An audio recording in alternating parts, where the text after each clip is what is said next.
날로 심해지는 동북아시아의 긴장 상태가 계속되는 상황 속에서 중국은 힘을 과시하기 위해 서해 바다를 마음대로 휘젓고 있었습니다. 한국은 중국이 멋대로 우리의 바다를 침범하고 있어도 제대로 된 대응을 하지 못했었던 것이 사실입니다. 하지만 한국이 이것을 드러내자 중국이 더는 한국을 무시할 수 없게 되었다고 합니다. 자칫 잘못하면 도산 안창호급에서 발사하는 SLBM 때문에 중국 수도가 불바다가 될 수 있는데 이것마저 뜨게 되면 중국의 잠수함은 더욱 속수무책이 됩니다. 이런 한국의 모습이 대만에 힘을 주고 있다는데요. 최근 아프가니스탄이 탈레반에 항복한 것을 보고 대만 내부에서 미군이 철수하면 대만은 아프가니스탄 상황과 같아질 것이라는 주장에 한국을 배우자고 하고 있다고 합니다. 이렇게 동북아시아 균형을 가져다줄 한국의 새로운 무기에 대해 알아보겠습니다. 중국은 서해 바다를 예전부터 자신의 영해라 주장해왔습니다. 한국이 아무리 서해 바다에 대해 공동 관리를 해야 한다고 주장을 해도 소국인 한국의 말을 듣지 않는 것이 일상적이었죠. 서해를 자주 침범하는 중국 함정부터 크게는 해상 초계기에 이르기까지 다양한 형태의 중국군이 서해를 침범해놓고 한국에 어떠한 연락도 하지 않습니다. 합참과 해군의 자료에 따르면 중국 해군의 경비함은 동경 123도에서 124도 사이 해역에 거의 매일 수척이 출몰하면서 어떠한 제지를 받지 않고 돌아다닌다고 합니다. 공중도 상황은 마찬가지입니다. 중국군 해상 초계기가 동경 123도에서 124도 사이에 거의 매일 비행하는 것이 확인되었죠. 2019년 11월 카디즈에 침입한 Y9 정찰기는 한국 영공을 날았던 것을 확인되어 많은 지탄을 받았지만 중국은 어떠한 대응도 하지 않았습니다. 가장 심각한 것은 잠수함인데요. 대놓고 확인할 수 있는 무기인 해상 초계기와 함정은 항의라도 할 수 있지만 잠수함의 경우에는 침범했다는 사실을 파악하기 어려워 항의도 불가능합니다. 어쩌다가 수면 위로 부상한 잠수함을 파악해 이를 항의하는 것이 전부입니다. 지난해 8월 중국 위안급 잠수함이 항해하는 장면이 우연히 포착되었는데요. 디젤 엔진을 단 재래식 잠수함이 우리 해역의 모습을 드러낸 것입니다. 사실 잠수함이 수면 밖으로 모습을 드러내는 일은 드문데요. 이는 한국 해군을 향한 보발이라고 볼 수 있는 행위였습니다. 최대 속도 마하 3에 최대 사거리 537km의 미사일을 탑재한 잠수함을 드러낸 일은 명백히 한국 해군을 우습게 봤다는 일입니다. 최근 미국과의 신경전을 펼치고 있는 중국 입장에서는 한국의 해군이 눈에 들어올리 만무한 상황이었습니다. 하지만 한국이 중국의 잠수함을 효과적으로 퇴치할 무기를 개발해 세계의 눈길을 끌었는데요. 이번에 새롭게 개발된 무기체계는 대잠용 소나를 장비한 위그선이 그 주인공입니다. 한국이 군용 위그선을 개발하게 된 계기는 주변국들의 잠수함 전력 증강이 가장 큽니다.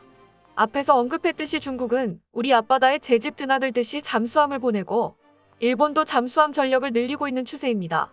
무엇보다 가장 경계해야 되는 것은 북한의 SLBM을 탑재한 잠수함들입니다. 북한도 지도자를 잘못 만나 이 사태가 된 것이지 우리는 우리와 같습니다. 그 때문에 집념과 근성으로 끝내는 핵무기를 개발했으며 이제는 핵잠수함 개발에 총력을 기울이고 있기 때문에 대비하지 않을 수 없습니다. 이에 우리나라는 잠수함 킬러라는 PA 포세이돈 6대를 도입하려 하고 있지만 워낙 고가인 포세이돈 6대만으론 넓은 바다를 커버하기에는 무리가 있습니다. 이런 문제를 해결할 수 있는 무기체계가 바로 소노부이를 탑재한 위그선입니다. 사실 위그선은 갑자기 개발된 무기체계는 아닙니다. 위그선의 등장은 일찍이 구소련때부터였는데요. 위그선이 옛날부터 존재했음에도 주목받지 못한 이유는 이제까지 개발된 위그선들이 장점보다는 단점이 컸기에 전 세계에서 군용 무기로 쓰기에는 부적합하다는 평가를 받고 있었습니다. 그러나 군용 무기로서 인정을 받지 못하고 있던 위그선을 대한민국에서 재조명하면서 해군의 전력이 크게 기여하고 있는 것으로 밝혀졌습니다. 그 문제 많던 위그선이 대잠전에 아주 적합하다는 판정을 받았기 때문입니다. 한국의 위그선은 함정과 비교할 수 없을 만큼 빠르고 항공기와 다르게 큰 무장 탑재량을 가져 군용 함정으로 큰 주목을 받고 있습니다. 위그선은 기본적으로 선박이기 때문에 고속정처럼 해상에서 장기간 계류할 수 있으며 긴급 시에는 시속 수백 킬로미터 속도로 이동할 수 있습니다. 또한 오로지 육상에서만 이착륙이 가능한 해상 초계기나 대잠헬기는 작전을 준비하는 것에 상당한 시간이 걸리는 반면 위그선은 수면에서 이착륙이 가능하기 때문에 즉각적인 행동이 가능합니다. 이렇게 즉각적으로 작전에 투입될 수 있다는 것은 대잠전에서 엄청난 장점으로 여겨집니다. 특히 원자력 추진 잠수함조차 수중에서는 시속 50km 이상의 속도를 내기 어렵다는 점을 생각하면 대부분의 잠수함은 대잠 위그선을 뿌리치기 어렵습니다. 이 때문에 어떤 상황에서도 적 잠수함을 탐지하는데 성공한 상황이라면 다수의 대잠 위그선으로 적 잠수함을 추격하는 것도 가능하며 어뢰로 공격도 가능합니다. 이와 더불어 위그선은 해면 효과를 이용하기 위해 아주 낮게 비행하기 때문에 대잠 초계기와 비교할 수 없을 정도로 은밀한 작전이 가능한데요. 그래서 현재 한국이 추진하는 대잠 초계 위그선은 스텔스기 수준의 압도적인 은밀성을 보여주는 것은 아니지만 비교적 저렴한 가격과 효과적인 성능을 고려한다면 상당히 효율이 높다고 할 수 있습니다. 위그선의 장점은 이뿐만이 아닙니다. 물속에서도 움직이는 잠수함은 위그선을 탐지하지 못한다는 것입니다. 위그선은 주로 해면 바로 위에서 활동하기 때문에 소나로도 감지되지 않기 때문인데요. 한마디로 연안에서만큼은 대잠 초계기와 헬기보다 훨씬 신속한 대응이 가능하며 작전 지속 시간도 훨씬 우수한 대잠 무기체계라는 것이죠.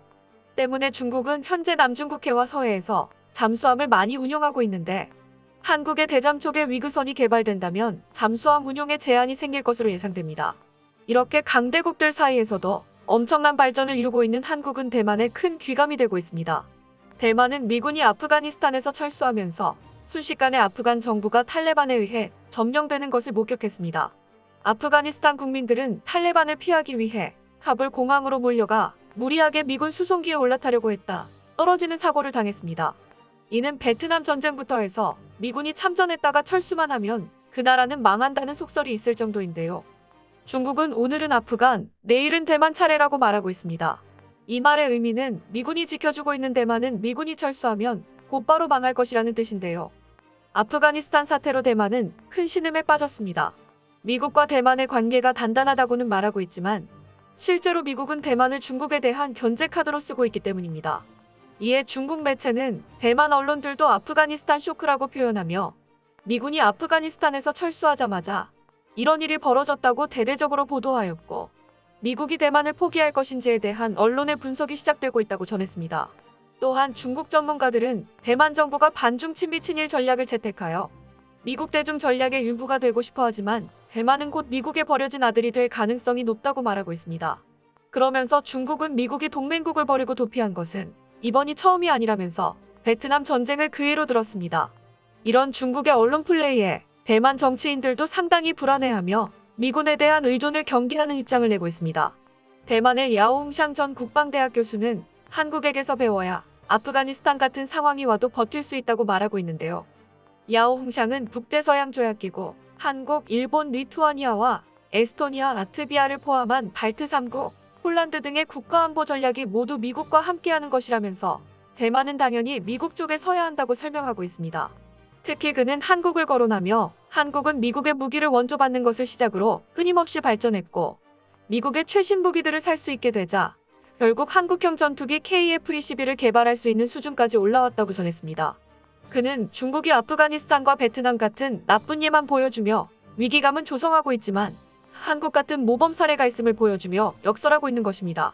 또한 나오홍샹은 대만은 아프가니스탄이 아니다라면서 부패한 아프간 정부와 달리 대만의 국방 전략은 정규군이 방어하는 형태로 아프간의 내전과 베트남의 유격전과는 확연히 다르다고 지적했는데요. 그도 그럴 것이 요즘 인터넷에 올라온 아프가니스탄 정규군들의 훈련 장면을 보면 정말 한숨이 나옵니다. 한 영상에서는 아프가니스탄 정규군이 갑자기 총격을 가하는 장면이 나오는데 같이 있던 미군들은 그 아프가니스탄 병사의 행동에 상당히 당황했습니다. 이는 아프가니스탄 병사가 신원 파악도 하지 않고 사격을 하고 있는 상황이었습니다. 미군이 아프가니스탄 병사를 진정시키고 민간인이 맞을 수도 있으니 탈레반인지 확인되면 쏘라고 조언하는데요. 그 병사는 싫다고 말하며 차 마시는데 총성이 들렸다고 말해 미군을 황당하게 만들었습니다. 그러면서 아프간 병사들은 적과 인접한 지역에서 진지를 구축해야 되는데 군기 빠진 아프간 병사들이 해야 되는 작업은 안 하고 자전거나 타며 놀고 있는 모습이 잡혔습니다. 이런 기강이 해이해진 아프간 정규군을 보고 있으면 놀러 온 것인지 나라를 지키러 온 것인지 분간이 안 갈 정도입니다. 이런 아프간 정규군의 모습에 미군도 학을 떼며 돌아선 것인데요. 반면 한국은 다릅니다.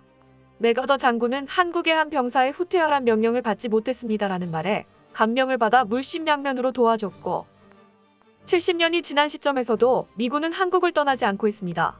그래서 랴오홍샹은 만약 한국을 보고 배운다면 한국이 미국의 오랜 동맹으로 중국과 대립하며 군사 무기와 전략이 중국을 상대하기에 효과적으로 짜여져 있기 때문에 좋은 롤모델이 될 것이라고 설명하고 있습니다. 결국 또 한 번 한국이 중국의 발을 붙잡아 동북아시아의 균형을 가져다준 셈이라 할 수 있습니다. 이는 한국이 아니었다면 불가능한 일이라 할 수 있죠. 앞으로도 한국이 세계 균형을 유지하는 일에 일조하길 바라며 강한 무기뿐만 아니라 강한 마음으로 끝까지 약소국들의 희망이 되어주길 바랍니다. 끝까지 시청해주셔서 감사합니다. 도움이 되셨다면 좋아요를, 다른 이야기도 궁금하시면 구독을 눌러주세요.